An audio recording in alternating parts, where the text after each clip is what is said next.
Hi, for today video guys is kailangan ko nang umalis ngayon dahil may trabaho kong maaga. So, kita-kits na lang tayo mamaya ha. Kasi, siyempre, magkukwentuhan tayo, 'di ba? So, ngayon aalis ako dahil may trabaho ako. So, guys, maraming salamat sa inyo ha. Maraming salamat sa panonood nyo sa aking video.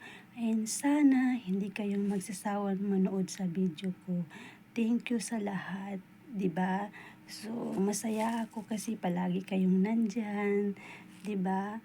So, kailangan patatakin ko lang yung sarili ko kasi minsan may mga epal din dyan na umaepal sa akin, pero deadma lang ako, hindi ko pinapansin.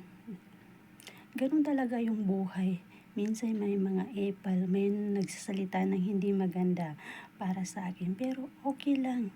Caring-carry ko to, malalampasan natin to, malalampasan ko rin. So, thank you sa lahat-lahat.